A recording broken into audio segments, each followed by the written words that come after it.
Esta pequeña exposición sobre la predicación expositiva. No vamos a, obviamente no podemos tener un taller mismo de predicación expositiva. Lo que vamos a hacer es un vistazo de lo que significa sobre todo la predicación expositiva. ¿Ya? Y bueno, vamos a tratar de encontrar una aplicación porque no todos son pastores.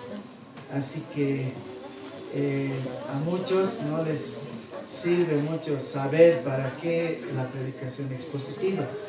Pero los principios que vamos a ver se pueden aplicar a un estudio bíblico, se puede aplicar a la lectura misma de la Biblia, así que la predicación expositiva tiene una gama, digamos, de aplicaciones que podemos hacer. ¿Ya? Entonces vamos a orar y vamos a tener este pequeño estudio. Oremos, hermanos. Padre Celestial, queremos acercarnos a ti para agradecerte, Señor, porque tú eres bueno y a medida que pasan los años, Señor, tú nos revelas tu palabra, nos revelas el significado de lo que quieres decirnos en el mensaje de la Biblia, Señor, y te damos gracias por eso, porque eso es compasión que viene de parte de ti. Podíamos habernos quedado en la ignorancia del Evangelio, pero tú has sido misericordioso, Señor, y te damos gracias por eso, en el nombre de Jesús. Amén. Vamos a ver un tema que se llama predicación expositiva.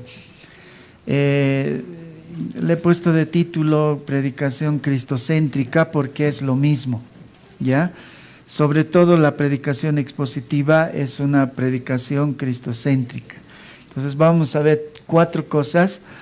Vamos a ver una pequeña introducción, luego vamos a ver el significado de lo que es la predicación expositiva. No vamos a poder ver una elaboración completa, ¿no? Porque eso requiere a veces años. Yo tenía un grupo que se llamaba Pastores Asistentes. Allá les enseñaba predicación expositiva en 2 años, más o menos, ¿no? Entonces, es muy difícil que en 1 hora podamos realmente desarrollar una predicación. Pero el significado es importante porque a partir del significado ustedes pueden encontrar libros que les pueden ayudar a realizar, digamos, predicaciones expositivas, ¿ya? Lo importante es el comienzo, porque eso es una de las cosas que a mí me ha ayudado a estudiar la predicación, ¿no? He tenido un arranque en algún punto y para algunos de ustedes probablemente este puede ser el arranque, ¿ya? Y finalmente vamos a ver la importancia. ¿Por qué es importante que la iglesia tenga predicación expositiva? ¿Ya? La iglesia puede cambiar, la gente cambia. Los pastores pueden ser movidos por la providencia de Dios. Y una de las cosas que ustedes siempre deben exigir, que es tal vez la tercera razón por la que vamos a estudiar esto, es que los siguientes líderes prediquen expositivamente. ¿Por qué? Porque es muy peligroso no predicar expositivamente. Podemos extraviarnos por donde sea. La predicación expositiva nos da seguridad de centrarnos en el Evangelio. Entonces, para muchas cosas es importante que podamos entender la predicación expositiva. Y una es que la iglesia puede cambiar, ¿ya? Y bueno, los líderes pueden venir y les pueden empezar a enseñar de otra manera y eso puede ser sumamente terrible. Hace años atrás, un hermano vino de Estados Unidos y después del sermón me agarró y me dijo: estoy sumamente impresionado porque todo lo que usted ha predicado viene de la Biblia, me dijo. Y yo estaba sorprendido más que él porque dije, bueno, los sermones tienen que venir de la Biblia. Pero él me dijo que ha estado 18 años en una iglesia donde los sermones no venían de la Biblia. Entonces eso puede suceder. Ya tenemos que estar muy agradecidos porque hay todo ¿cómo les puedo decir? Una renovación acerca de la predicación en Latinoamérica, en el mundo en realidad entero, y nosotros hemos sido bendecidos de haber nacido en esta generación. No me acuerdo qué año era, en una iglesia iba a predicar un famoso predicador y todos hablaban. No, yo estaba en Cochabamba y me dijeron vamos a tal iglesia porque va a estar un predicador muy famoso. Entonces, bueno, yo fui muy animado porque iba a escuchar un buen sermón, porque el predicador era muy conocido, daba conferencias en muchas partes y entró con una bolita en la mano. Y nos preguntó, ¿no? A todos, ¿qué es esto?, nos dijo. Y bueno, como no se veía bien, todo decíamos, cachina, piedrita. Pero al final él dijo, esto es un chicle. Hermanos, esto es un chicle. Esta mañana, cuando hemos acomodado las sillas, este chicle estaba debajo de uno de los asientos. ¿Cómo podemos hacer eso en la casa de Dios? Colar un chicle debajo de un asiento. Hermanos, tenemos que tener respeto, y empezó a hablar del chicle y del respeto y del amor que debemos tenerle al templo, algunos ejemplos de cómo a veces el templo se usa para cenas de gala, una vez lo ha visto, y bueno, una cosa que primero no tenía nada que ver con el Evangelio, con la Biblia, con nada, y era el predicador más famoso. No predicó el chicle, yo siempre me acuerdo de ese sermón, pero muchas iglesias viven así, de ese tipo de sermones, no solo aquí en el mundo. Entonces vamos a ver un poquito esto para que les enfoque, ¿no? Y puedan ustedes tener un aprecio por lo que es una predicación expositiva, porque no son ustedes pastores. Entonces algunos dirán, ¿para qué me sirve esto?, ¿no? Deberían poner algo más práctico para nosotros. No sirve, porque es como si les enseñara cómo es el falso conejo. Y si van a comer a otro lado y les sirven de otra manera, dicen, no, así no es el falso conejo. Eso es lo que vamos a hacer hoy día. ¿Ya? Bien, vamos a... Charles Spurgeon dijo una vez, un sermón sin Cristo es algo espantoso y horrible. Es un pozo vacío, una nube sin lluvia, un árbol 2 veces muerto y desarraigado. Es abominable dar a los hombres piedras en vez de panes, y escorpiones en lugar de huevos. Y aún así, vamos a continuar. Lo que dice al comienzo de esto Spurgeon es que un sermón sin Cristo es algo espantoso. Por eso yo he puesto de título un sermón cristocéntrico. Porque lo expositivo está bien, pero lo expositivo tiene una finalidad, en realidad. La finalidad de la predicación expositiva no es tanto ética ni doctrinal, peor moral. En realidad es que se centre todo en Cristo. Entonces, lo más apropiado tal vez es decir una predicación cristocéntrica. Y eso es lo que Spurgeon está reclamando, ¿no? Él dice, un sermón sin Cristo es algo sumamente espantoso, es algo horrible. Es como una incoherencia, porque es incoherente tener un pozo vacío. ¿Para qué tenemos un pozo vacío? Pero así es un sermón sin Cristo. Es un pozo vacío, una nube sin lluvia. ¿Cómo puede haber una nube sin lluvia, verdad? Pero así es un sermón que no tiene a Cristo en el sermón. Es un árbol, dice, 2 veces muerto y desarraigado. Entonces hay sermones como el chicle, que no tienen agua, son nubes sin agua, son pozos sin agua, son árboles 2 veces muertos, dice. Es abominable dar, dice, a los hombres piedras en vez de panes, y escorpiones en lugar de huevos. Bueno, él ha adaptado esto de los evangelios, ¿no? Y aún así dice, esto es justamente lo que hacen aquellos que no predican a Cristo. O sea, si yo como pastor les predico sermones que no tienen a Cristo como el centro, les estoy dando piedras en vez de panes, escorpiones en vez de pescado, una hogaza de pan, dice, sin harina. Imagínense eso, ¿no?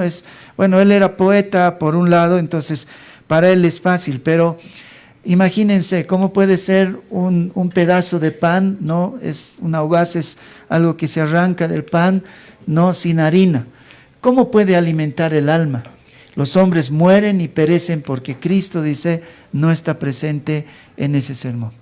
Podemos cometer ese error. Ahora les decía, La predicación expositiva no solamente sirve para predicar. Una de las cosas y una de las aplicaciones que hemos encontrado en la iglesia, por ejemplo, es en los estudios que damos. Mi esposa a veces da igual conferencias, algunos estudios.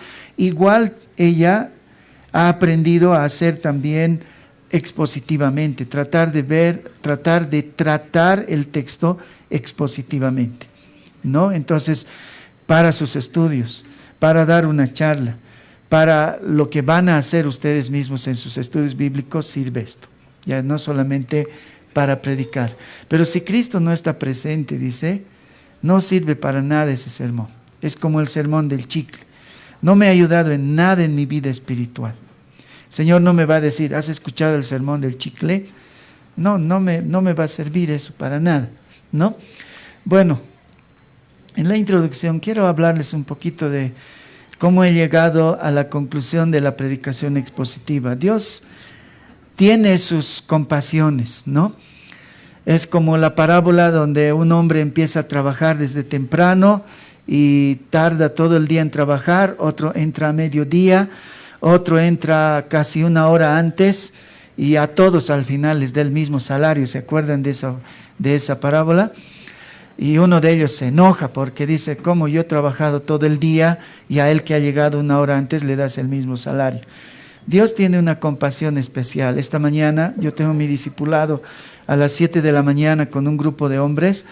Yo les decía, es increíble, hay un hermano en mi iglesia que todo es lógico para él. Él va a ser probablemente uno de los nuevos pastores en la iglesia, pero todo es lógico para él. Hay muchas cosas que le enseño y él me dice, siempre he pensado que es así. Pero él no ha estudiado, él no tiene estudios, ¿no? Pero es así, Dios ha tenido una compasión con él. Hay otros que han nacido en la época de ustedes, la Gospel Coalition o la Coalición del Evangelio, todo eso para ustedes es pues todo está hecho. Algunos no tienen que ni leer, van al YouTube y aprenden de todo y tienen una buena doctrina. Algunos hemos nacido en los 80s o en los 70s, ¿no?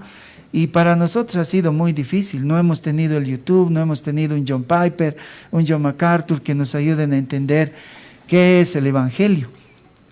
No, yo he tenido que leer y quiero contarles un poquito cómo Dios ha tenido su propia compasión conmigo, ¿no? Mi peregrinaje hasta entender qué es la predicación expositiva. Yo estudié en el seminario y la forma de dividir los sermones en el seminario donde yo estudié era ¿no? El profesor nos decía, los sermones se dividen en 4. Hay sermones textuales, biográficos, temáticos y expositivos. Los sermones textuales son los que se saca de un solo texto. Los que son biográficos tratan una biografía. Los que son temáticos son aquellos que tratan un tema, el pecado, el amor, la muerte, digamos, ¿no? Y expositivos son aquellos donde hay más de un solo versículo. La diferencia con el textual es que el expositivo tiene más versículos.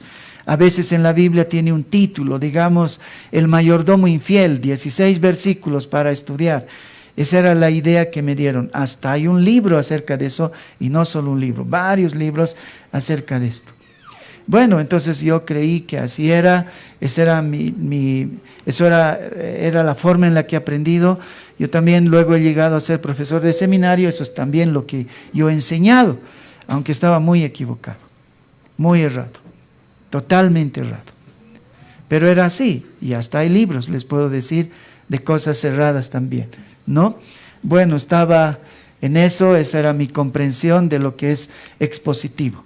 Entonces, ¿cuándo era expositivo mi sermón? Y había uno más que se llama evangelístico, que eso es la peor situación. El evangelístico es cuando hablas de Cristo, ¿no? Entonces, porque los otros no hablas de Cristo, no es necesario. Ya expositivo, entonces para mí era cuando tienen muchos textos.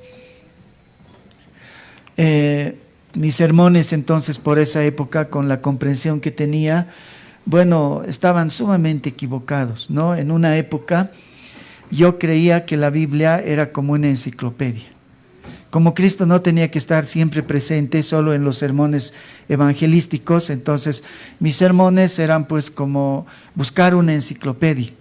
Yo me compré, entre las primeras cosas que me compré una concordancia. Para muchos de ustedes eso ya no sirve, porque el internet te hace todo el trabajo.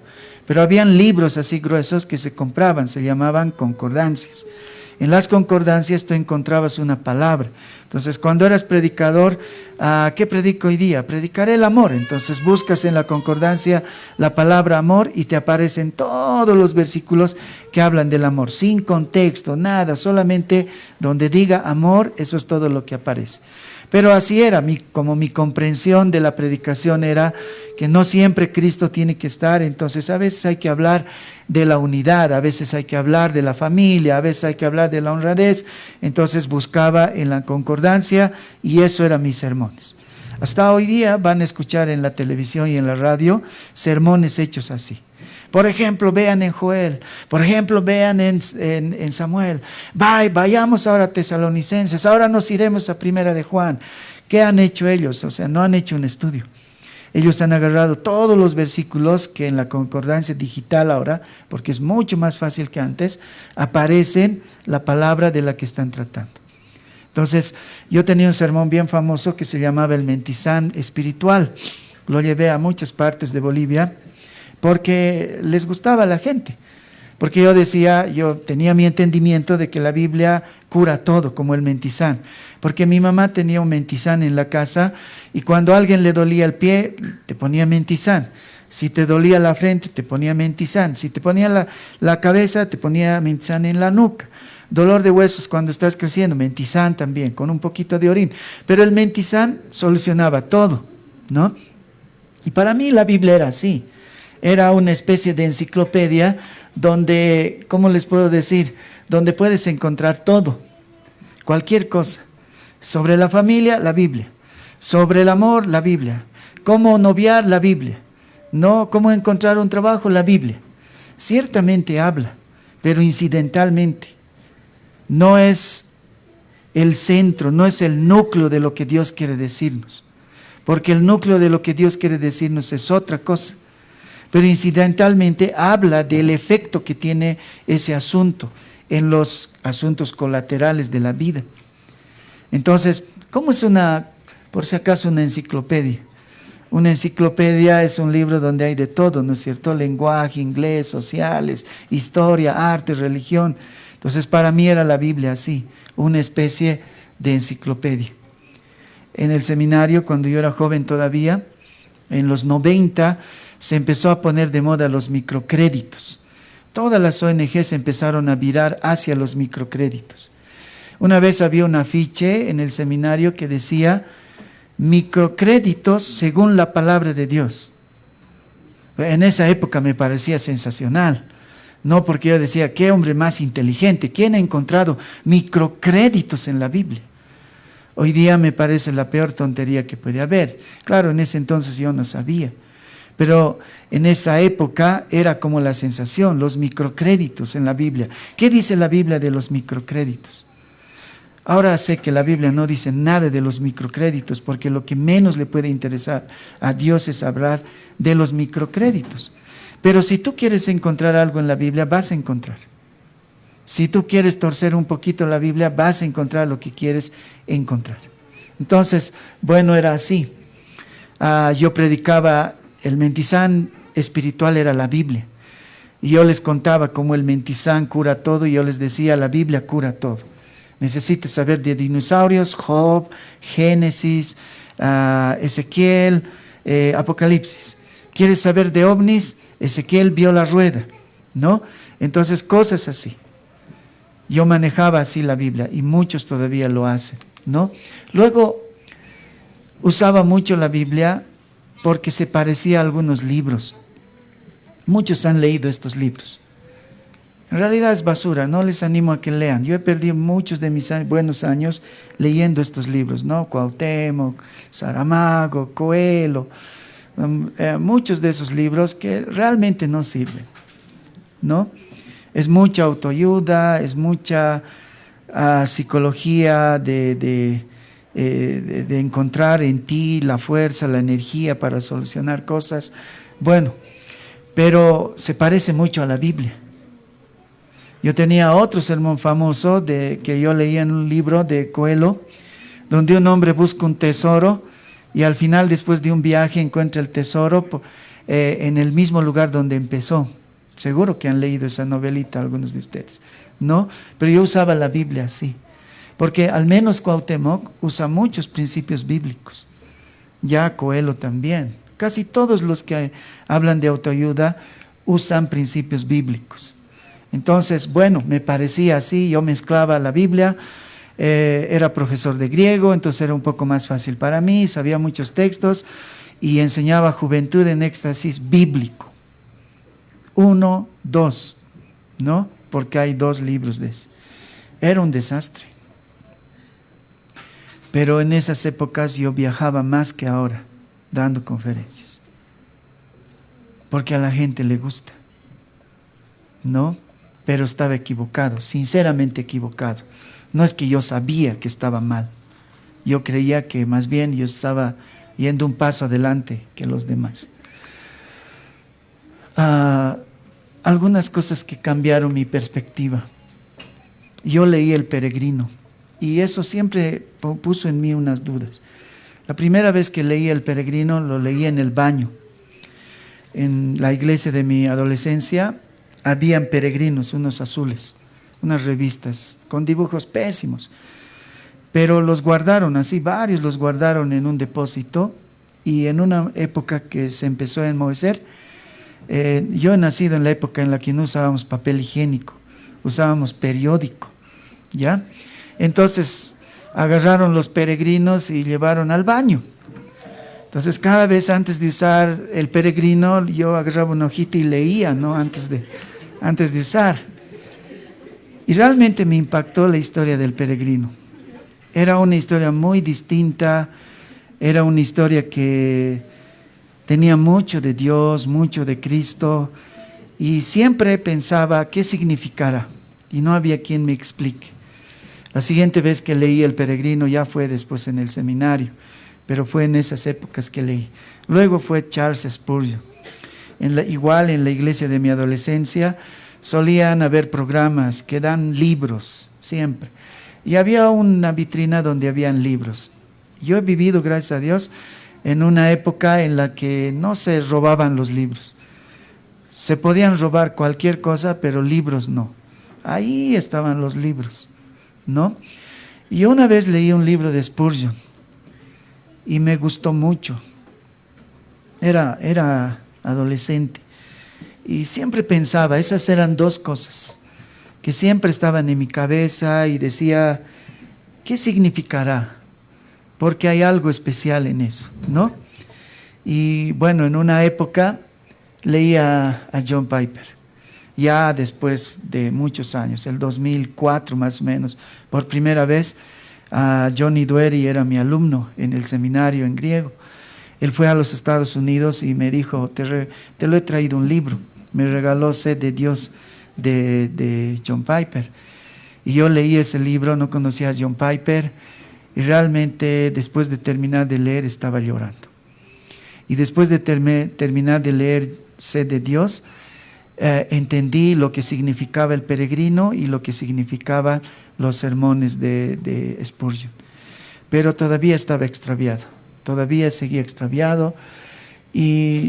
Pero una cosa sí sé, que por esos días yo estaba yendo camino al infierno con mi Biblia bajo el brazo. Y aunque yo conocía mucho de la Biblia, yo estaba yendo directo al infierno con la Biblia bajo el brazo, porque no entendía el mensaje.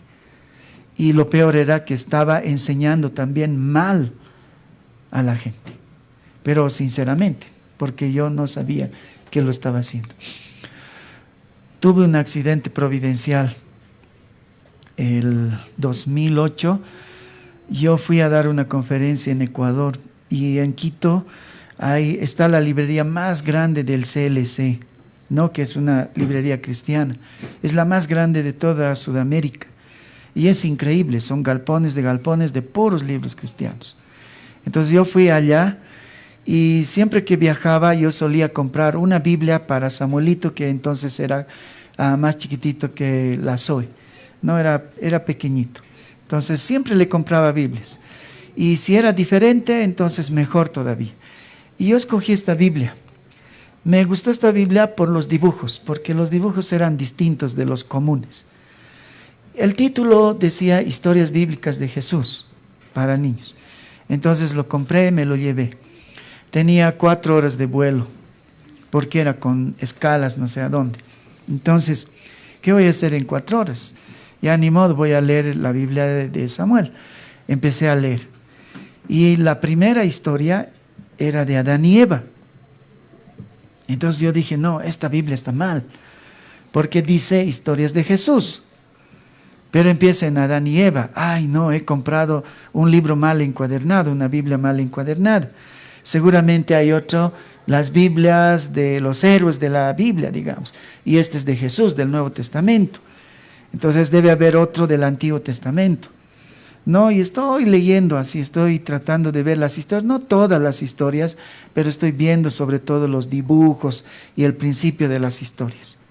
Entonces digo, ahora, ¿qué voy a hacer? ¿Qué macana, ¿no? Entonces yo tenía el compromiso de volver a Loja al siguiente año.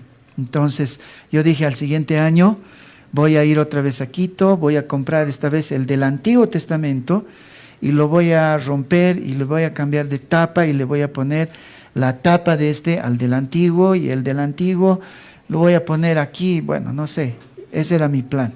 1 año iba a tardar en hacer eso, en el siguiente viaje.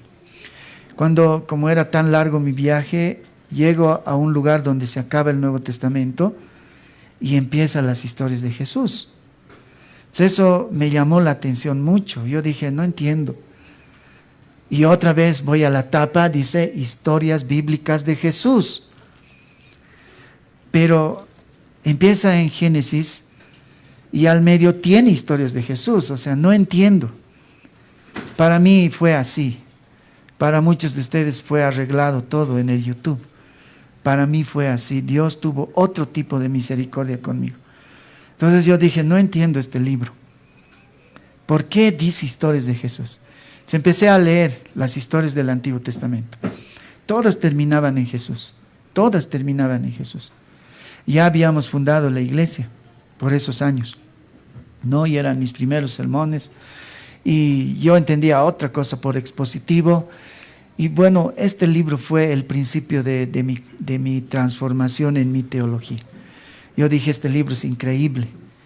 Todas las historias del Antiguo llegan a Jesús. Debe haber una para mayores. Y empecé a buscar. Y en mi búsqueda encontré un libro que se llama El plan de Dios para el Antiguo Testamento, de Jack B. Scott.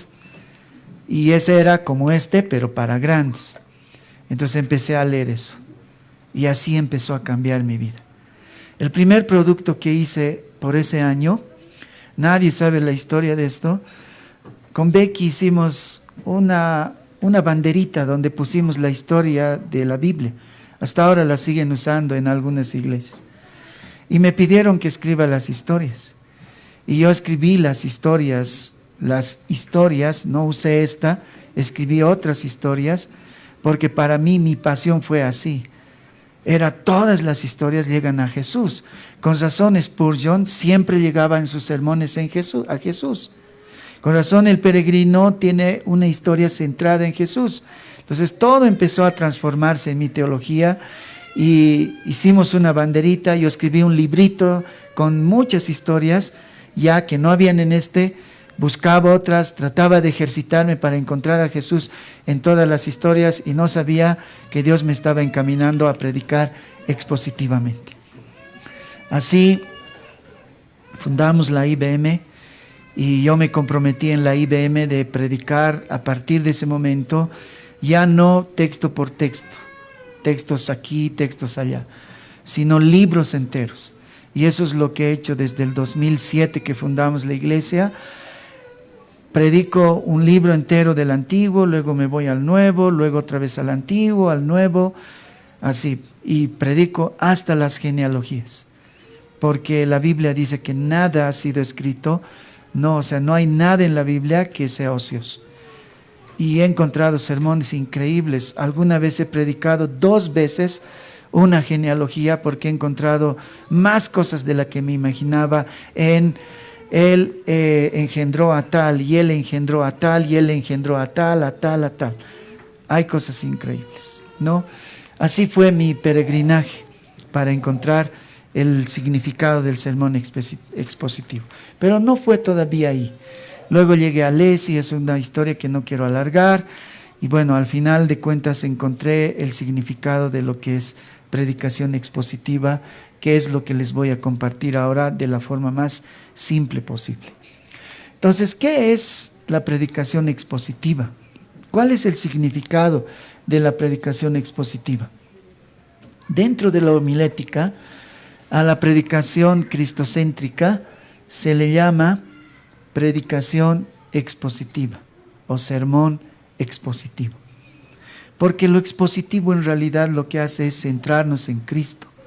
Eso es lo que hace la predicación expositiva. ¿Ya?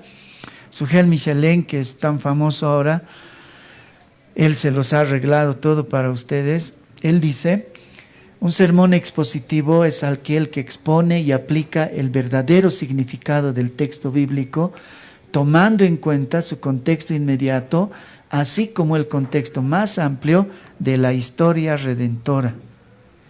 Todavía dice más, pero quiero un ratito detenerme acá, porque esto es importante. Por un lado, un sermón expositivo es aquel que dice expone. Por eso se llama expositivo en realidad, porque es exponer. Exponer en el español no tiene tanto el sentido que a veces tiene en el diccionario, en nuestro, digamos, español convencional, porque exponer en realidad es poner a la vista de, eso es exponer.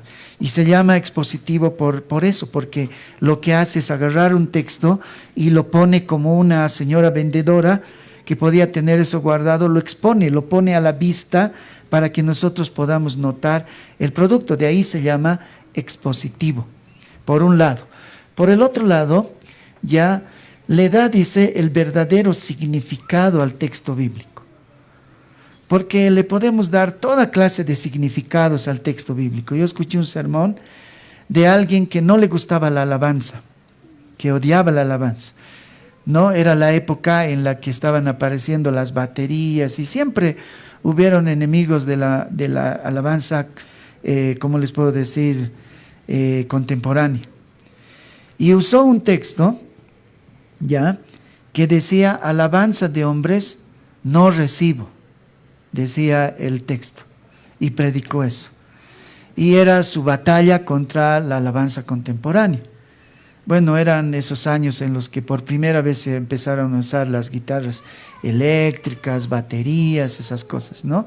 Entonces, bueno, el texto decía literalmente, y él les decía, pero vean, aquí dice en sus Biblias, no quiero que duden, revisen en sus Biblias, aquí dice, alabanza de hombres no recibo. Y claro, uno veía su Biblia y decía, sí, alabanza de hombres no recibo. Pero eso no tenía un contexto. Eso estaba al aire, ¿no?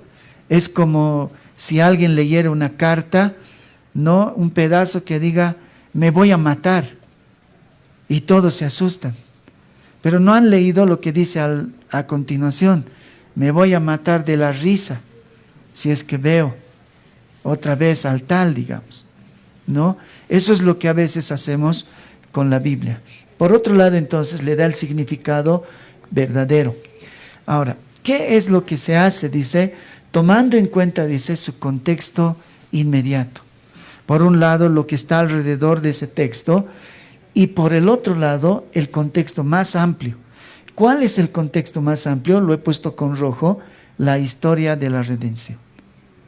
O sea, ¿qué es expositivo? Cuando tú explicas por un lado los versículos que están alrededor, logras entender, a veces es el libro entero, pero este libro no está en el aire.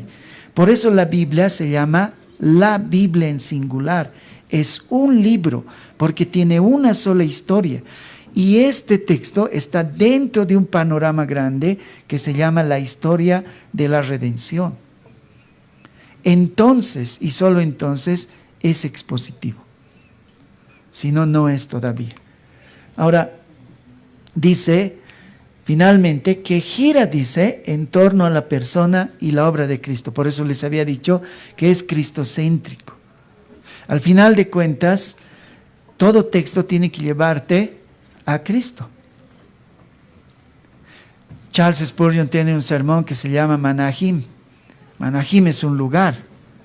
Y uno diría, ¿cómo va a llegar a Cristo de ese lugar? Spurgeon siempre llega a Cristo de cualquier lugar.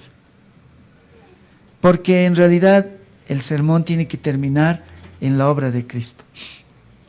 Una época yo hice aplazar a hartos chicos porque el profesor de homilética les había dicho, van a hacer su sermón y su sermón es el proyecto de homilética. Entonces vinieron a mí a decirme, ¿cómo podemos hacer mi sermón? Yo los ayudé. Y yo los llevé, tienen que llegar a Cristo. Ahorita no recuerdo el nombre, pero uno famoso, no sé si es D.A. Carson, pero alguien dijo que el tercer punto siempre es Jesús en un sermón. ¿No? Entonces, bueno, yo casi siempre hago eso. Entonces, todos estos estudiantes que pidieron mi ayuda, yo les dije, tienen que llegar a Cristo. Después volvieron y me dijeron que los había aplazado el profesor de homilética. ¿Pero por qué? Porque el profesor dice que lo que usted nos ha enseñado a hacer es un sermón evangelístico. Solo se habla de Cristo y de la cruz cuando es evangelístico. Y no les he pedido un sermón evangelístico. Todos aplazados por mi culpa. Pero en realidad por el desconocimiento del profesor. Porque un sermón tiene que llegar a Cristo. Y si tiene que ser evangelístico, bueno, la verdad es que un sermón siempre tiene que ser evangelístico. Siempre. Entonces, tiene que girar en torno a la persona y la obra de Cristo con el propósito de que el oyente escuche la voz de Dios a través de la exposición y sea transformado. Ya, porque como anoche les decía, Tim Keller dice, ¿no? Porque la Biblia dice, el Evangelio lo cambia todo. ¿Ya? Entonces, ¿cómo se ve eso en un esquema? Todo lo que les he mostrado. Este es mi texto. Luego dice que lo que tenemos que ver es el contexto inmediato. El contexto inmediato pueden ser versículos adelante, atrás, y a veces todo el libro. Por ejemplo, un autor dice, ¿cómo se explican los proverbios? ¿Han notado ustedes que es bien difícil hacerle un esquema a los proverbios? Es difícil. Pero este autor dice que el contexto de proverbios es todo el libro de proverbios. Y es una cosa terrible. Él dice que para predicar algo de proverbios tienes que leer todo proverbios. Porque si no, no entiendes. ¿Ya? Entonces, eso es el contexto. O sea, un sermón es expositivo cuando he usado el texto, estoy usando todo lo que está en el entorno, pero además esta predicación que la voy a hacer, la voy a poner en un cuadro grande que se llama la historia de la redención. Y la historia de la redención tiene como 4 pasos: creación, caída, redención y restauración. Esa es la Biblia en realidad. En el Génesis vemos la creación, ¿ya? Luego en la caída, cuando caen ellos en pecado, vemos la caída, y a partir de ahí el mundo está caído. Todo lo que hay en el mundo, todo lo que vemos en nuestra cultura es todo lo que se ha destruido.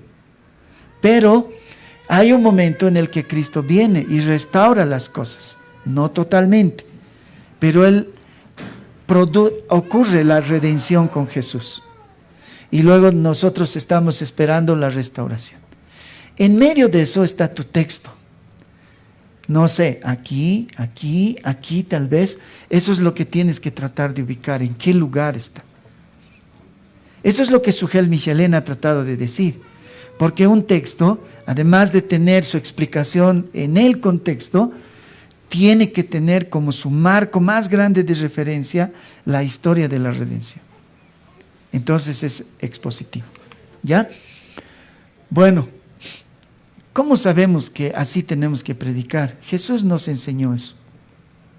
Cuando Jesús estaba caminando camino a Emaús, ¿no? Con unos hombres más bien estaban camino a Emaús, preocupados porque Jesús había sido crucificado. Y bueno, se ha derrumbado todos sus sueños, están tristes, Jesús se les aparece, camina con ellos, no lo reconocen y Él les dice, ¿por qué están tristes? Jesús les dice, ¿cómo no vamos a estar tristes? Ha muerto Jesús, ha muerto el Rey, entonces estamos tristes, tú eres el único que no sabe. Y Jesús les dice, pero ¿acaso no sabían que tenía que morir? Pero ¿cómo iban a saber? Porque estos hombres no tenían el Nuevo Testamento, solo tenían el Antiguo Testamento. No olviden que Jesús está ahí, acaba de resucitar.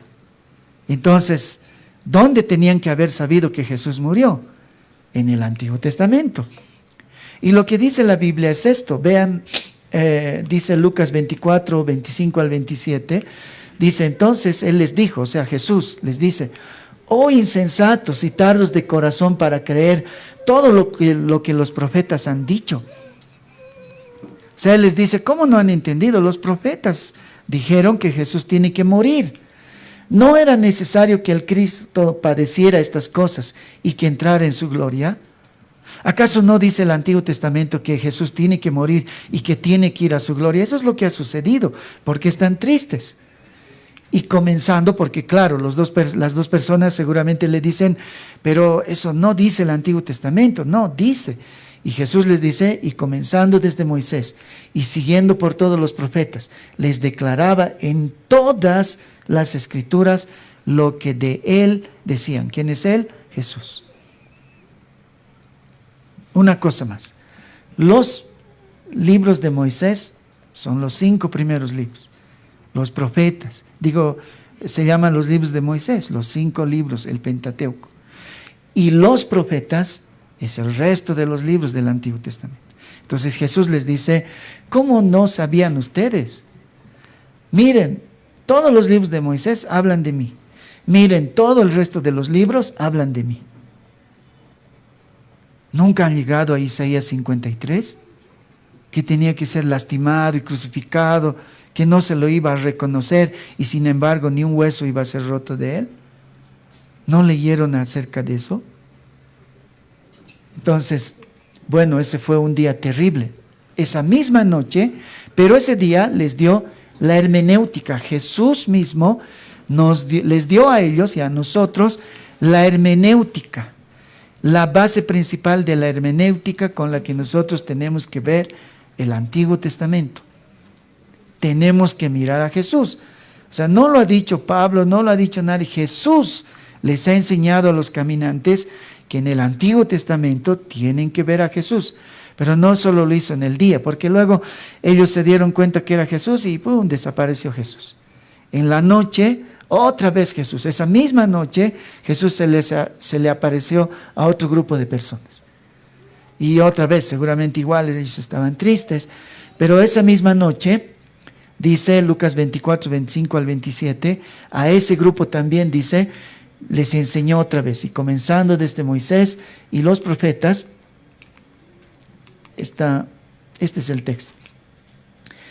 Estaba con ese grupo y él les dice, estas son las palabras que os hablé, estando aún con vosotros. Por eso era lo peor. Jesús les dice, pero estas cosas que les voy a decir ya les he dicho. Pero no le dieron importancia. Que era necesario que se cumpliese todo lo que está escrito de mí. En el ministerio Jesús les había dicho ya que todo lo que está escrito acerca de Jesús.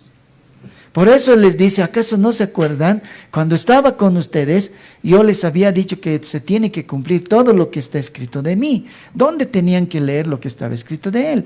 En el Antiguo Testamento. En la ley de Moisés, dice, los 5 primeros libros. En los profetas, el resto de los libros. Y si por si acaso para alguien más dudas, los salmos. Porque los salmos también hablan de Jesús. ¿Cómo usamos los salmos generalmente? Estoy deprimido. Un salmo de depresión. ¿No? ¿Por qué se abate mi alma? Este hermano es un enemigo, realmente todo el tiempo habla de mí. donde hay un salmo de la oración imprecatoria, ¿no? Destruye a mis enemigos, hazlos polvo. Pero no está hablando de eso. Los salmos están hablando de Jesús. Es Jesús quien está pidiendo que se haga polvo a los enemigos de Jesús. Ahora, sí, se pueden aplicar a nosotros, porque pasamos las mismas experiencias humanas que el Señor Jesús humano pasó. Pero el mensaje central es Cristo. La razón de los salmos es Cristo. Y eso es lo que les dice Jesús. Está lo que está escrito en el Pentateuco, en los profetas y en los salmos. Entonces, dice, les abrió el entendimiento para que comprendiesen las Escrituras. Entonces recién entendieron. Ese día fue un día muy exhaustivo. En el día 2 caminantes les dijo, así tienen que ver ahora la Biblia. En la noche otra vez estaba con otros reunidos y les dijo, así tienen que ver la Biblia. Eso les dice el Señor Jesús. Y se nota que aprendieron. ¿Por qué? Porque la Biblia dice que Él estuvo 40 días más después de su resurrección. Seguramente con el mismo discurso. Seguramente enseñándoles otra vez, miren aquí, estoy yo. En el tabernáculo estoy yo. Yo soy el tabernáculo. ¿No? Allá el maná. Yo soy el maná. El agua donde era el lavatorio. Yo soy. El pan de la propiciación. Yo soy. Cuando dije el camino, yo soy el camino, la verdad y la vida, ¿cómo empezaba el camino en el templo? Empezaba con el lavatorio. Ibas a la lámpara y luego a los panes de la proposición. Y luego llegaban a un lugar, ¿no? Delante del arca de la alianza, y había una tela que tapaba eso. Y Jesús terminaba en realidad ahí, porque cada una de las cosas del mobiliario del tabernáculo y del templo llegaban a este lugar. Y todos representaban a Jesús. Y tapado con una cortina, ahí detrás estaba el arca de la alianza, la señal de Dios Padre. Entonces cuando Él dijo, yo soy el camino, estaba diciendo la verdad.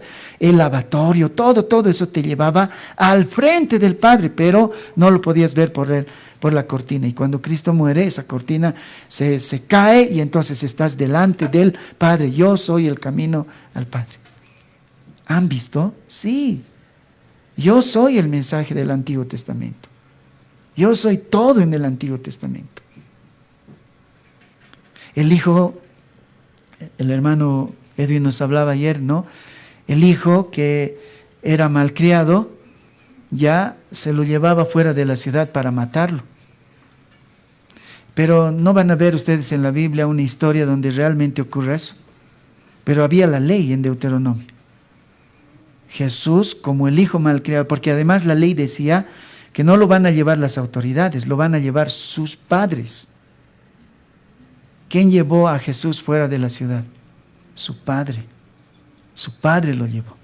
Si ustedes notan en Deuteronomio, después de eso inmediatamente dice, maldito aquel que es colgado de un madero, porque ese muerto que ha sido muerto por rebeldes, hijo rebelde, luego tenía que ser colgado en un madero, para que la gente vea la vergüenza de ese. Pero no tenía que pasar el día, solo por un día ahí estaba. ¿Cuándo se cumplió eso? Con Jesús. El Padre lo llevó a Jesús fuera de la ciudad. Todos ayudaron para matarlo, pero el Padre lo entregó por nosotros a la cruz. El Padre permitió que lo colgaran vergonzosamente de un madero, no como los romanos lo habían inventado. Ya eso estaba escrito en Deuteronomio. Entonces Jesús empezó seguro a enseñarles, todo habla de mí. Todo habla de mí. 40 días tuvo el Señor para explicarles la hermenéutica de la interpretación del Antiguo Testamento. Y luego, cuando ven en el libro de los Hechos, los primeros 3 sermones. Cuando ven los primeros 3 sermones en el libro de los Hechos, ¿no? El primer sermón lo da Pedro, se convierte en varios, miles. ¿Cómo es su predicación? ¿Alguna vez han revisado? Desde el Antiguo Testamento. Desde el Antiguo Testamento. Pone a Jesús en la historia de Israel. Esteban era un diácono. Lo van a matar, lo van a apedrear. Y antes de apedrearlo, Él les predica. ¿Cómo es su predicación? Desde el Antiguo Testamento. Cuando predica por primera vez Pablo, capítulo 13 del libro de Hechos, otra vez predica desde el Antiguo Testamento. ¿Por qué? Porque Jesús les ha enseñado que el Antiguo Testamento habla de Jesús. Las 3 primeras prédicas del Nuevo Testamento tienen por contexto el Antiguo Testamento y a Jesús en medio de eso. Pedro cuando predica dice, ¿acaso no sabían? Desde Moisés y va hasta Moisés y predica desde el Antiguo Testamento. Ese que estábamos esperando, ese que nuestros padres estaban esperando, a ese lo hemos crucificado, no nos hemos dado cuenta, pero hemos cumplido la palabra. Eso dice Pedro en su sermón, pero lo pone en el contexto. Por eso Sugel Michelén dice, ¿no?, que un sermón expositivo, además de que tiene que respetar todo el contexto exegético, histórico, gramatical, todo lo que tiene que ver con el contexto, tiene que estar enmarcado dentro de ese marco grande que es la historia de la redención. Así predica Esteban, así predica Pablo, así predica Pedro. Entonces es expositivo. Quiero preguntarles esto. ¿Qué es esto? No sé cómo se verá desde ahí, pero algunos me han dicho que hasta tucanes han encontrado aquí. No sé dónde, pero algunos han encontrado tucanes. ¿Qué es?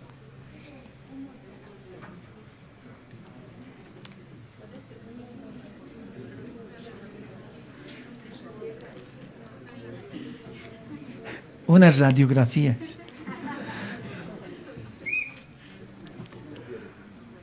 Una ecografía.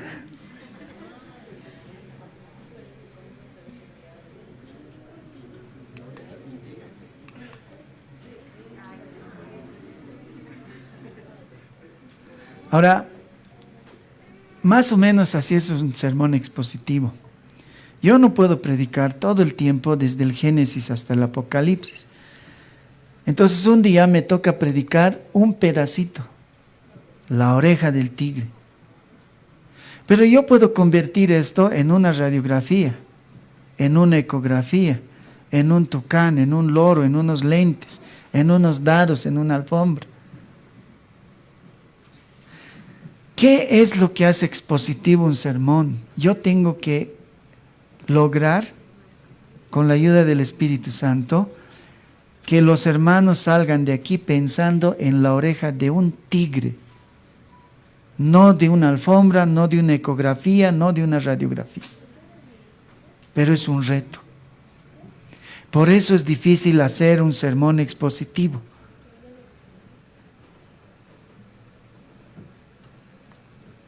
Es difícil hacer un sermón expositivo. Hay que leer mucho, hay que orar mucho, hay que dedicarse mucho.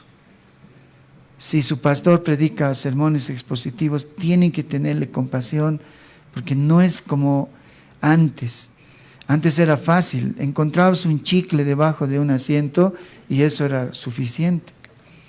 Pero ahora ya no es así. Ahora es difícil. Hay textos que te hacen llorar. Mi familia sabe de esto. Hay días en los que me he desesperado y he dicho, ¿qué dice aquí?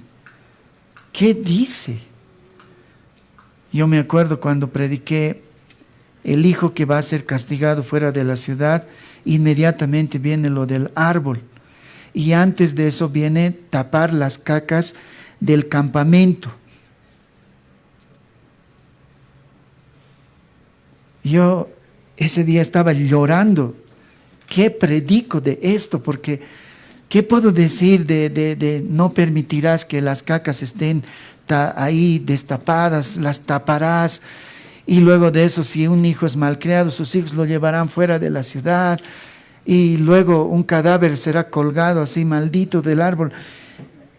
Ahora es más fácil. Pero el día que estaba haciendo el sermón, yo estaba llorando porque no sabía qué significa. Y yo le decía a Dios, Señor, ¿qué significa esto? Porque iba un comentario, iba otro comentario, 2 líneas, nada decía. Máximo en un comentario decía, estas eran unas leyes de higiene de Israel. Eso es todo lo que decía. Tengo en Logos 8. Para muchos la sensación. Ese día quería borrar de mi computadora el Logos 8 porque habían 4 líneas sobre esos textos. Entonces es difícil hacer un sermón expositivo. Hay que leer muchas veces la Biblia para un poquito entender a dónde quiere apuntarnos ciertos pasajes, ¿no? Pero ese es el punto.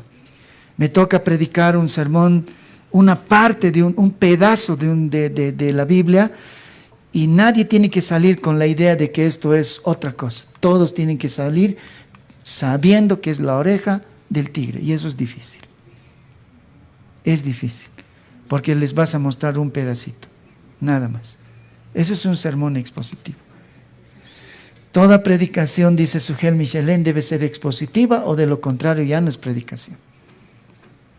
Entonces ya no hay biográfico, nada. El biográfico tiene que ser expositivo. El temático tiene que ser expositivo.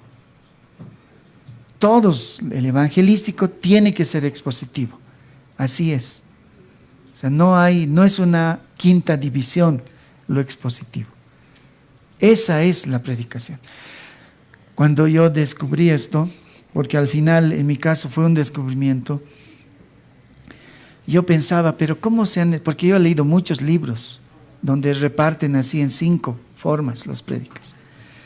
¿Cómo han escrito libros de cosas equivocadas?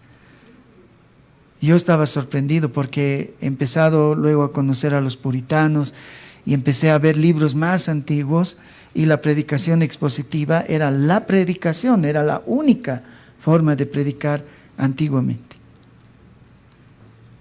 Por eso John MacArthur ha escrito un libro que se llama Volviendo a la predicación expositiva, porque esa fue la predicación antes. Y en una época lo hicieron otra. Ahora, es mucho material para una sola sesión. ¿Qué cosas no son un sermón expositivo? No es un sermón expositivo si hago un comentario palabra por palabra en un sermón. Ha aparecido el Logos, 10 ahora, y todos mis alumnos me dicen, ¿tiene usted el 10? Yo tengo el 8 nomás, y regalado. No, un hermano me regaló. Y los que tienen el Logos 8 se compran una gran concordancia, piensan que ya lo han arreglado todo, porque ahí en griego, en hebreo, todo. No sirve. No sirve. Si no sabes qué es una oración condicional, si no sabes qué es una oración condicional tipo A, B, C, cierto, medio cierto, lejanamente cierto. O sea, no puedes. Por eso estudiar la Biblia siempre va a ser un reto. Siempre va a ser una inversión. No puedes comprarte un programa para hacer un estudio de la Biblia. Entonces, bueno, hay algunos que dicen, no, es fácil. Bueno, no saben ni siquiera griego, pero dicen, en el griego esta palabra dice esto, se dice así, y significa, bueno, a veces no se sabe. No se sabe. Bueno, solamente ven su logos, ¿no? Y dicen, bueno, aquí dice, y bueno, eso voy a repetir. Entonces, no es un comentario palabra por palabra, porque un sermón es un sermón. Tiene que tener un tema, tiene que llegar a algún lugar. O pura exégesis gramatical. No es tampoco. Puedes saber griego y hebreo y no dar un sermón expositivo. ¿Ya? O el periódico de la semana.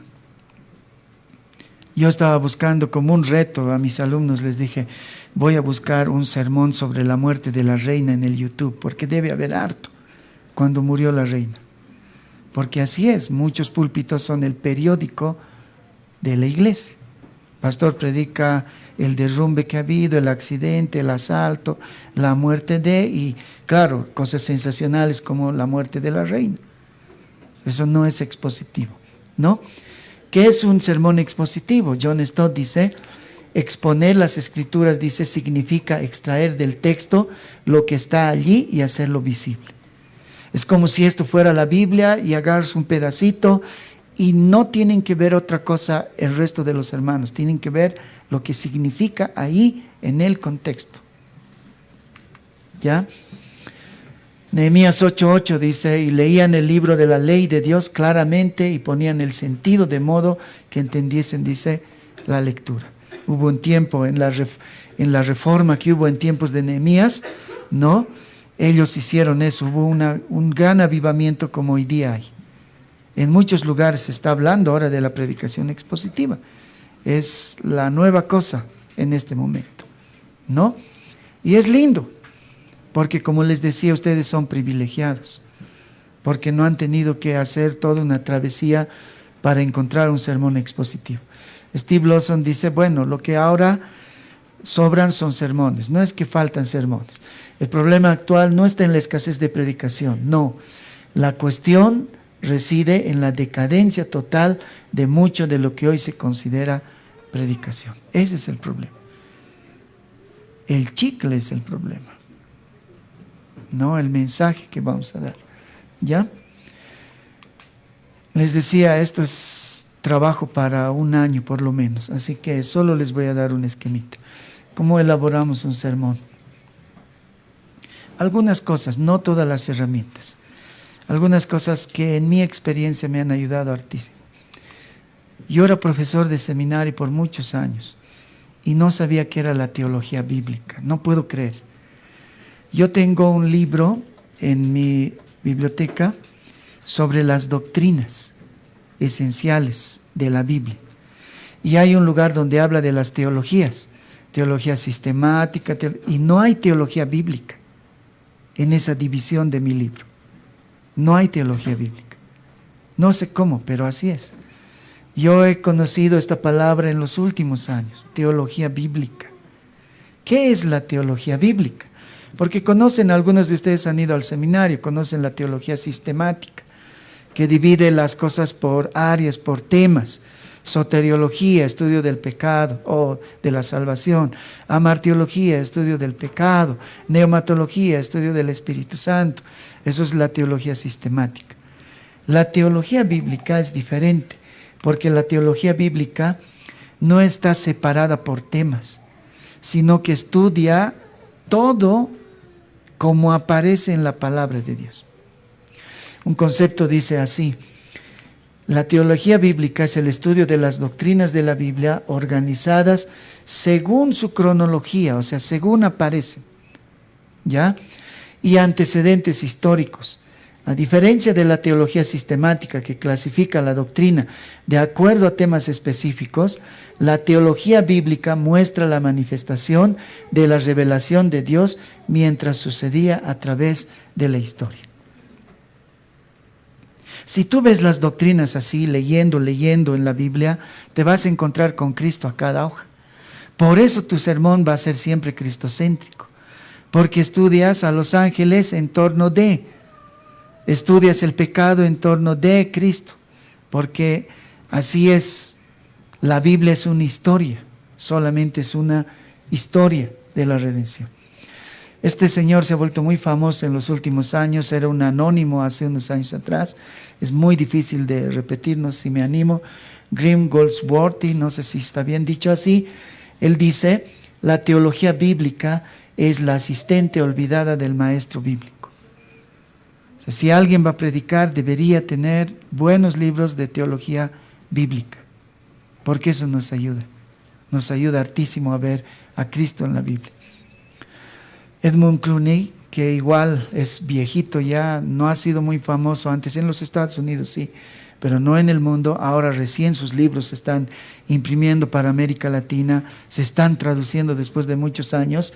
Él ha escrito un libro muy interesante, se llama El Misterio Revelado. Es bien básico, bien simple, pero ese me ha abierto mucho los ojos. Un día yo estaba dando una clase después de que había entendido la teología bíblica y empecé a enseñar con esto.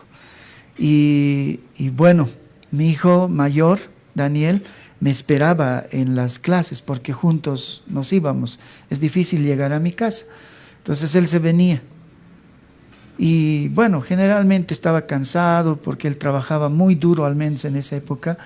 Pero en esa época yo estaba dando introducción al Pentateuco y mi hijo estaba con los ojos abiertos así y no podía creer. Y un día me llamó y me dijo: papi, ¿por qué has ocultado esto? ¿Por qué solo enseñas esto en el seminario? Y yo le dije: son cosas que acabo de descubrir.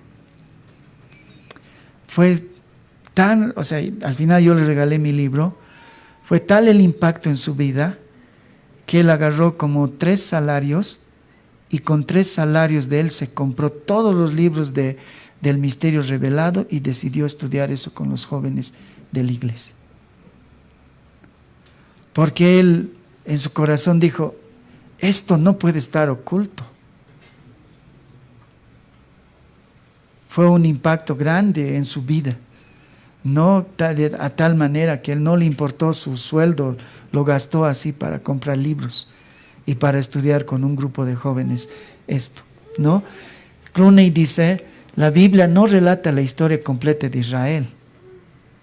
En eso se han equivocado los judíos. Creen que en la Biblia ellos son el centro. No, la Biblia no tiene por propósito querer mostrar a Israel, sino la historia de la obra que Dios realiza para salvar a su pueblo escogido. La persona central de la Biblia es el Señor, no Israel. No es Israel. Y ahí ellos han entrado en su ceguera, porque ellos creen que son ellos. Entonces, a esta historia que empieza, porque es una historia la Biblia, empieza con la creación y termina con la nueva creación. Empieza con un matrimonio en el Edén y termina con un matrimonio, no en el Apocalipsis. Cristo y su iglesia. Porque Efesios dice que aún el matrimonio es una metáfora de algo superior. Generalmente nosotros usamos los pastores al revés. Tratamos de ver en la relación de Cristo con su iglesia la explicación del matrimonio, pero Pablo dice en Efesios que es al revés, que hay un misterio grande en el matrimonio, pero dice: no digo esto por el matrimonio, sino lo digo, dice, por Cristo y su iglesia. Porque en realidad el matrimonio es una metáfora de la relación íntima de Cristo con su iglesia. Entonces, eso va a deconstruir algunas cosas, ¿no? Porque para nosotros siempre, ¿no? El matrimonio, ¿dónde? El matrimonio, Colosenses, Efesios. El propósito de Pablo no era explicar ahí el matrimonio, aunque lo hace incidentalmente. Porque el libro de Efesios es la explicación de la nueva raza, la nueva creación, el nuevo hombre, el hombre en Cristo. Eso es Efesios, que llamamos la iglesia. Entonces, al final de cuentas, eso es lo que está explicando. Y él dice, el apóstol Pablo dice: el matrimonio es un misterio, pero no lo digo por el matrimonio, lo digo por lo que significa. El matrimonio es una metáfora de cómo ama Cristo a su iglesia. Eso es lo que dice la Biblia. Entonces, si vemos así la Biblia, vamos a ver una historia. A eso se le llama en la teología bíblica la progresión histórica redentora, o la historia de la redención, o la historia de la salvación, como les he mostrado en los circulitos del principio. Voy a correr para que no mueran de rabia, ¿ya? La promesa de Cristo. Eso es vital. La Biblia empieza con una promesa. Les voy a mostrar una cosita que Alistair Beck dijo una vez que me pareció revelador. Así que lo voy a dejar esto aquí. Tienen que ver la promesa de Cristo en toda la Biblia, ¿no? Jesús es la promesa. Jesús se revela a lo largo de la Biblia. Adán cae en un jardín, en pecado, porque deciden ellos hacer su voluntad. Hay un mejor Abel, que es Jesús. En un jardín también no cae, sino que aunque él tiene un deseo, dice: Señor, no hubiera otra forma de salvar, pero que no se haga mi voluntad como se hizo con Abel, que se haga tu voluntad. Y la voluntad de Dios era que lo crucificara. En un jardín se pierde, en el otro jardín se gana. En un desierto pierde Israel, en otro desierto es tentado igual que Israel, ¿no? En Deuteronomio 8, 9, 10 y 11, que son las respuestas de donde saca Jesús cuando es tentado en el desierto también. Israel pierde en el desierto, Jesús gana en otro desierto en su tentación. Todas las respuestas que Jesús dice cuando es tentado en el desierto, las ha sacado de Deuteronomio 8, 9, 10 y 11, donde ellos pierden la batalla. Entonces, bueno, esto es bien largo. Hay un mejor Abel, eso dice Hebreos. La sangre de Abel, dice, es mejor, o la sangre de Cristo es mejor que la sangre de Abel, dice. Porque la sangre de Abel pide, dice, venganza. En cambio, la sangre de Cristo pide perdón por los agresores. Eso dice el autor a los Hebreos, ¿no? Entonces, hay un mejor Jacob, hay un mejor Abraham. Hay un Abraham que dejó sus lujos y su comodidad en Ur de Caldea, pero la Biblia dice que Jesús dejó los lugares celestiales para vivir entre escombros, entre nosotros. O sea, hay un mejor Abraham, ¿no? Hay un mejor José. José perdonó a sus hermanos. Jesús perdonó a sus enemigos. Y así la Biblia habla de Jesús en última instancia. Todas son alegorías, todos son símbolos de Jesús al final. Por eso Jonathan Edwards en los 1700 dijo una cosa que para muchos, al menos en el siglo pasado, fue una osadía. Jonathan Edwards dijo una vez: todo el Antiguo Testamento es un tipo de Cristo. Todo el Antiguo Testamento es un símbolo de Jesús, ¿no? Uno va a los chivos. Hay dos chivos, ¿no? Uno que se llama de expiación y el otro que se llama de Azazel. Uno de los chivos, todos los años es agarrado un chivo, se pone todos los pecados de Israel sobre ese chivo y se lo mata. Luego sobre el otro chivo, pero no se lo mata. Al otro chivo se lo lleva afuera, porque estos chivos son domésticos, no son salvajes. Son domésticos, se han criado bajo el catre, bajo la casa, en el lugar de la casa. Entonces no saben cómo sobrevivir lejos. Son amaditos, casi son mascotas. Los dos, en los dos casos.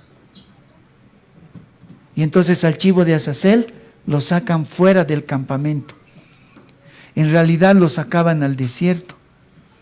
Y como eran domésticos, allí lloran. Lloran porque van al norte y no encuentran nada, van al sur y no encuentran nada, van al este, al oeste y no encuentran nada, están abandonados y mueren ahí calcificados por el sol porque no saben cómo sobrevivir allá, alejados en la soledad. Siempre se hacía esto cada año, pero ¿qué significaba? La cruz lo explica. Un día Él cumple los dos chivos. El chivo de la expiación, a Él lo matan. Sobre Él Dios pone los pecados del mundo y lo matan.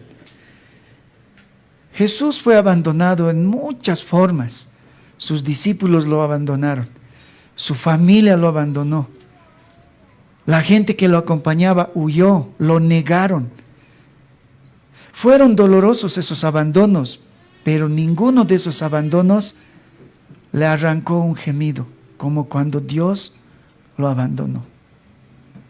Porque Él era el chivo de Azazel. Él ha tocado el infierno por nosotros. Porque el infierno en realidad es eso. No juegues a la iglesia. No estás viniendo por si acaso a este lugar.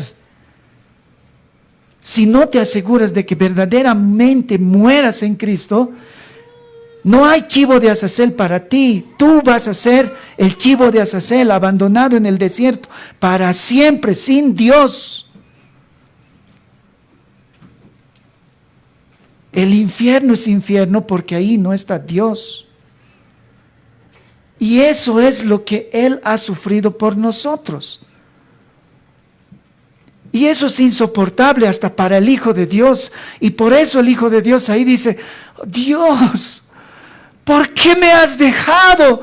Nunca hemos estado separados. Nunca. No hay un vínculo más perfecto de amor que el que tenemos el Padre, el Hijo y el Espíritu Santo. Pero ahora estoy lejos, solo, sin nadie. Elí, Elí, lama sabactaní. ¿Por qué me has dejado?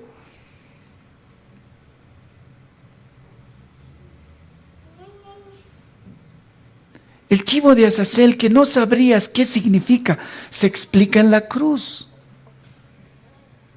Deuteronomio 28, 15 al 68. ¿Alguna vez han leído? Nosotros leemos Deuteronomio 28 para bendecir cosas. Pastor, venga, tengo mi consultorio, óremelo. Agarramos Deuteronomio 28. Dios te bendecirá, Dios te bendecirá. ¿Alguna vez han notado que Deuteronomio 28 solo tiene 14 versículos de bendición y el resto de los versículos hasta el 68, más de 40 versículos son de maldición? Porque en realidad Deuteronomio 28 solo quería mostrarte una cosa. O sea, la bendición era la bendición, pero el tema allá es, si no cumples el pacto, yo te voy a hacer más que estéril.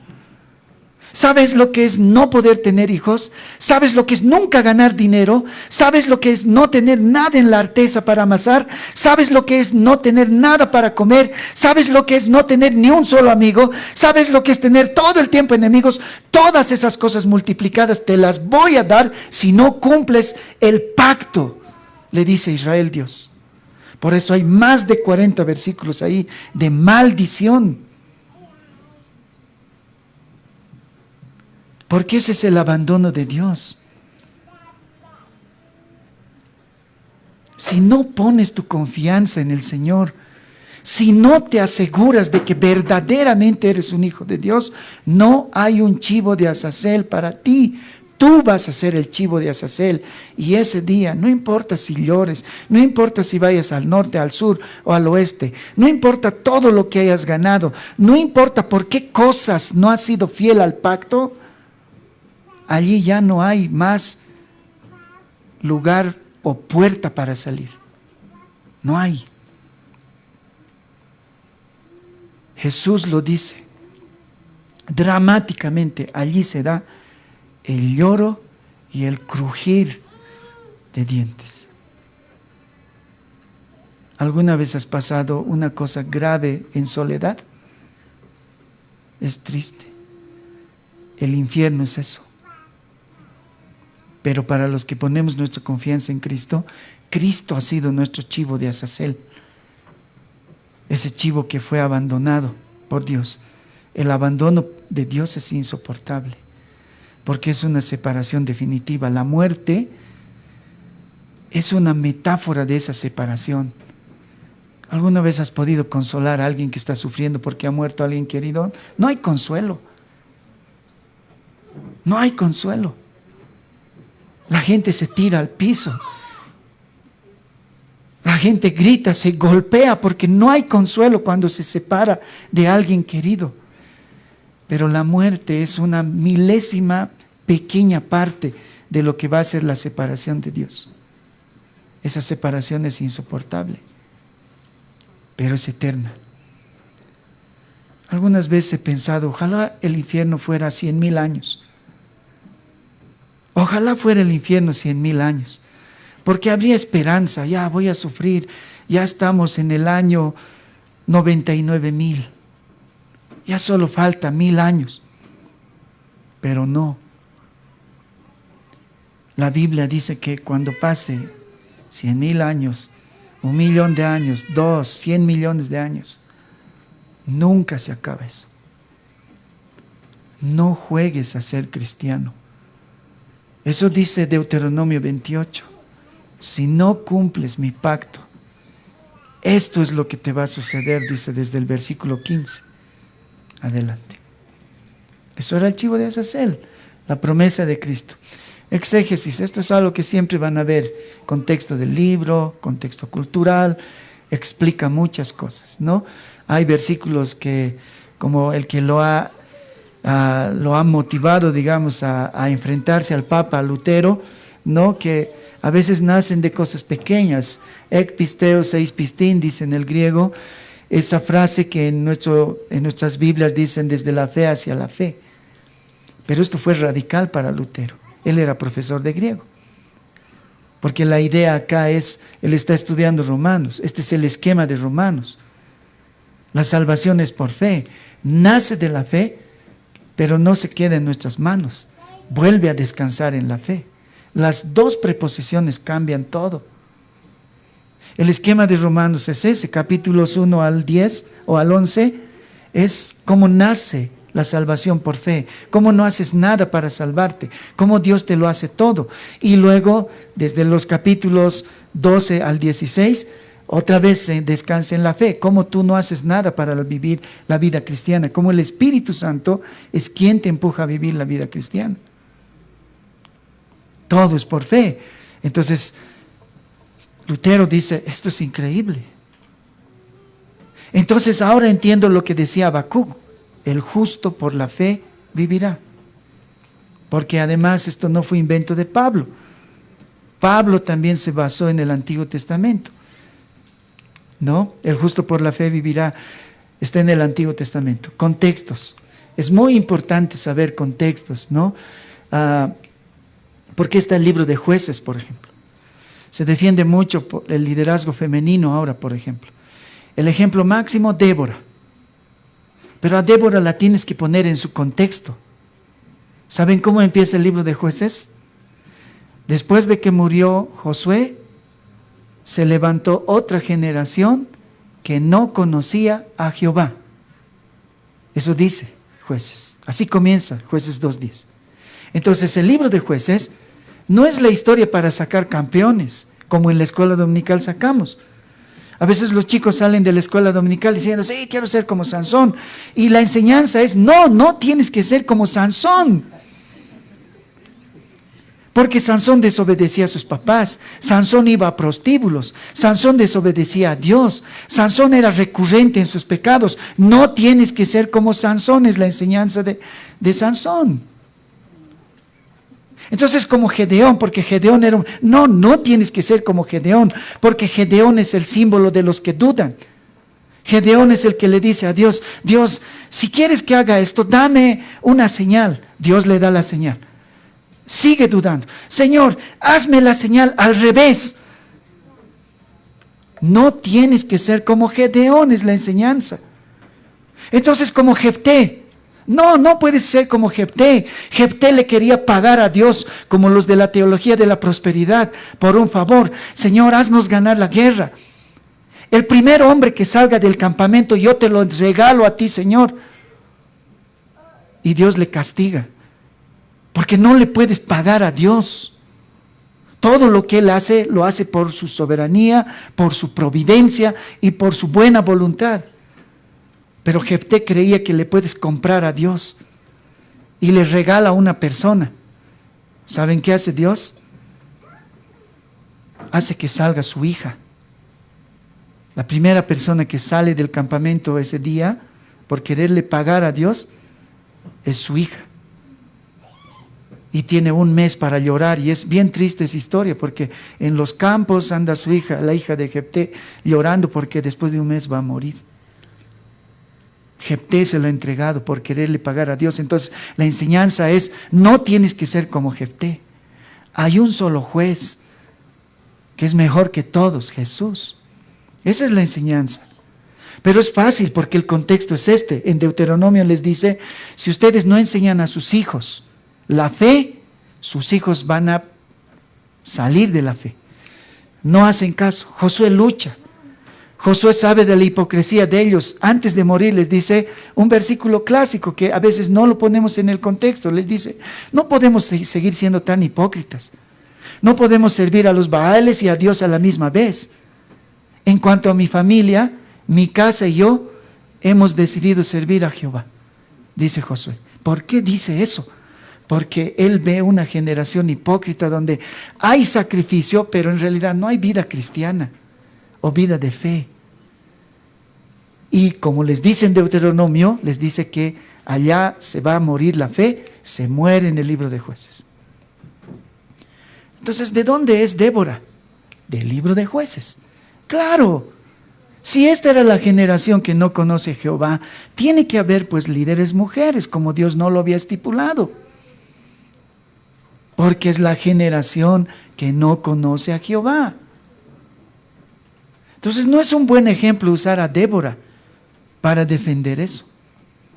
Porque ella pertenece a un contexto levítico.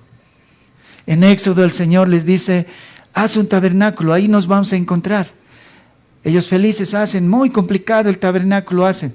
Cuando Moisés quiere entrar, Dios le dice, no puedes entrar. Y Moisés se asusta, dice, pero ¿por qué no puedo entrar? No, no puedes entrar. Porque el lugar que vas a pisar es santo. Pero entonces, ¿para qué hemos construido el tabernáculo? Tú has dicho que aquí nos vamos a encontrar. Y luego se escribe el Levítico. Porque el camino al Padre está escrito y encharcado de sangre. Por eso cuando llegan al Levítico dicen, esto no entiendo porque todo está salpicado de sangre, muchos sacrificios aquí y allá, no entiendo. Y en realidad Levítico es la continuación de Éxodo para decirles, no puedes entrar, primero es el sacrificio y luego vas a entrar. Por eso está después del libro del Éxodo.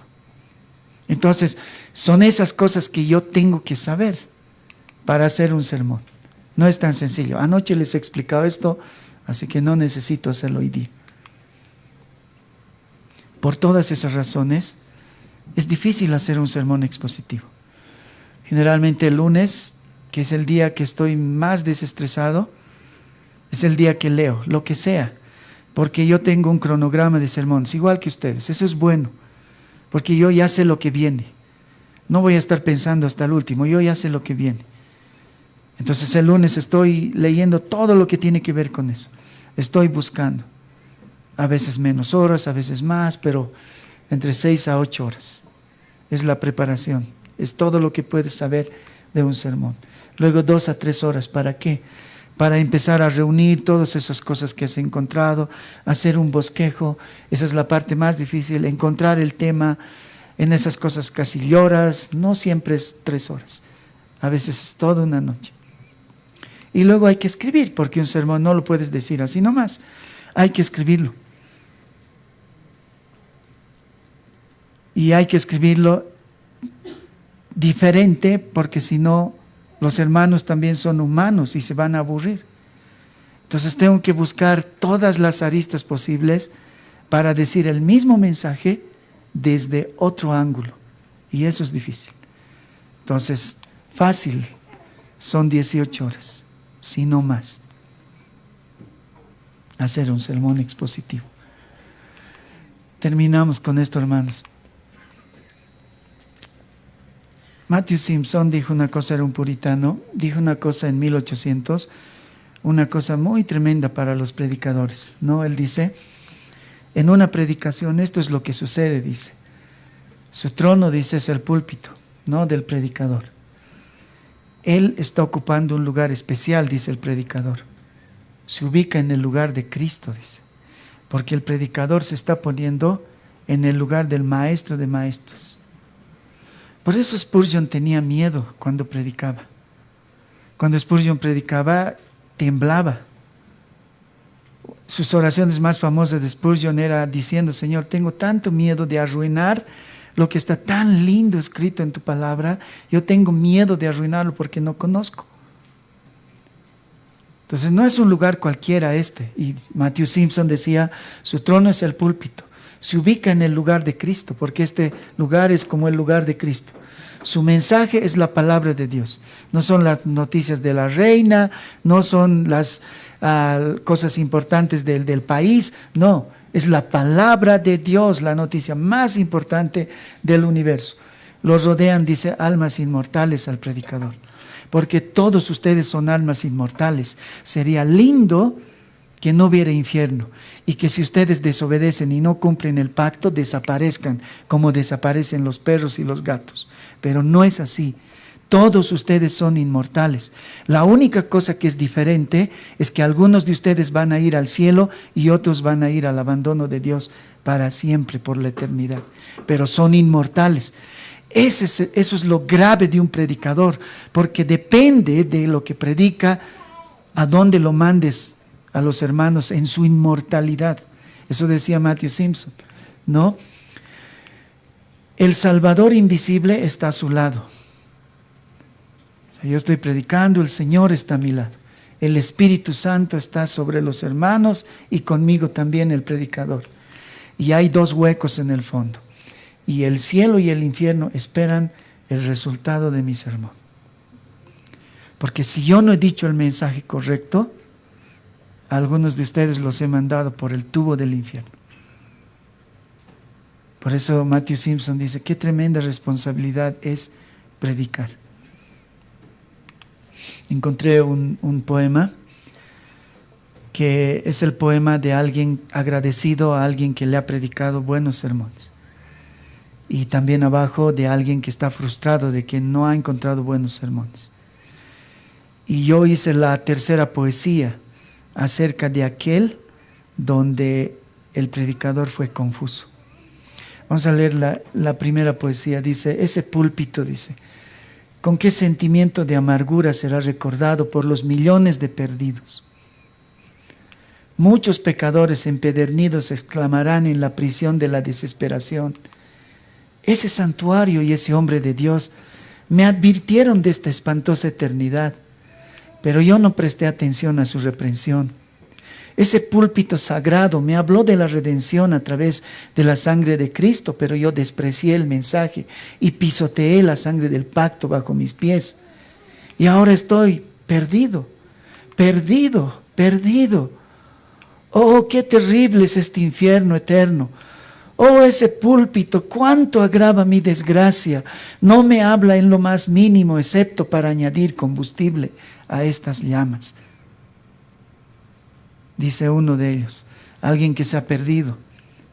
No, dice, cuando recuerdo ese púlpito, me da tanta tristeza, nunca debería haber llegado al infierno.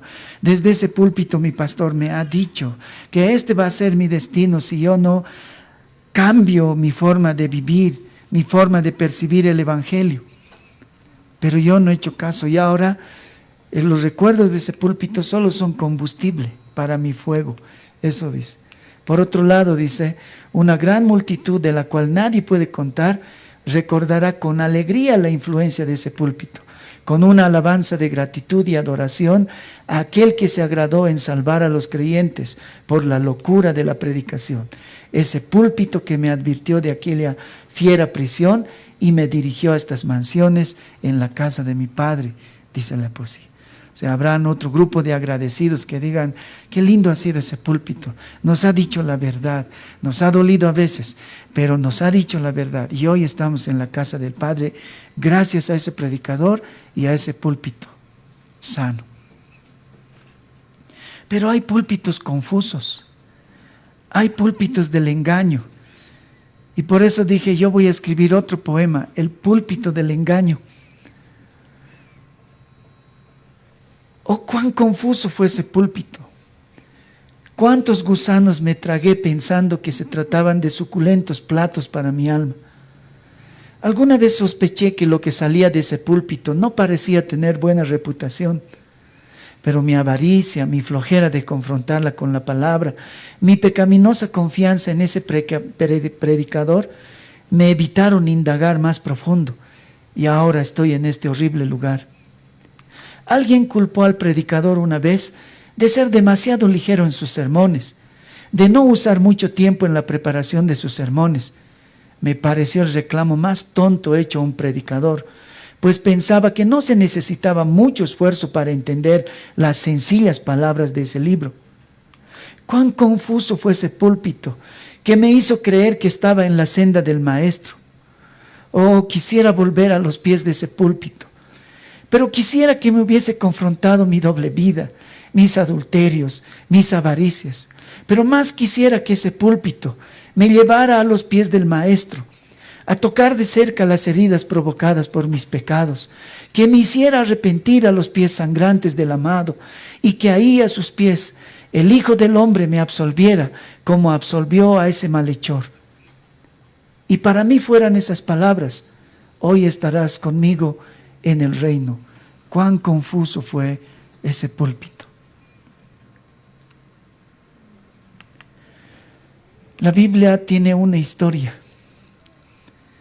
Y esa historia se propuso predicar el apóstol Pablo. Y por eso él dijo, no importa, aunque no era muy popular en sus prédicas porque otros lo hacían mejor, él dijo, pues me propuse no saber entre vosotros cosa alguna, sino a Jesucristo y a este crucificado.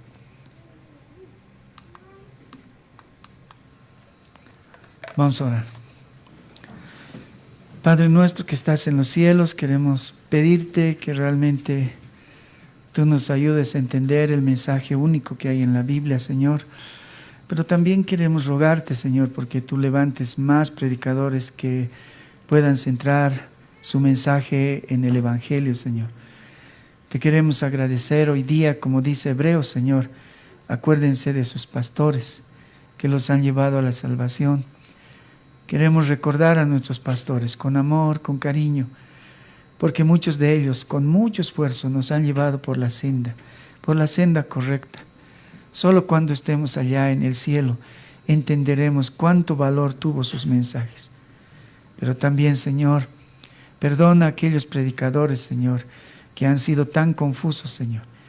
A veces porque no sabían y a veces por simple flojera, Señor. Oh Dios, te ruego que los perdones, pero también que los conviertas, Señor, para que ellos puedan ver, Señor, el mensaje que tú quieres darles por medio de tu palabra, Señor. Y benditos sean esos predicadores que nos han predicado el Evangelio puro, con Cristo en el medio, con Cristo en lo más alto, con Cristo en lo más trascendente. Te damos gracias por la vida de ellos, en el nombre de Jesús. Amén.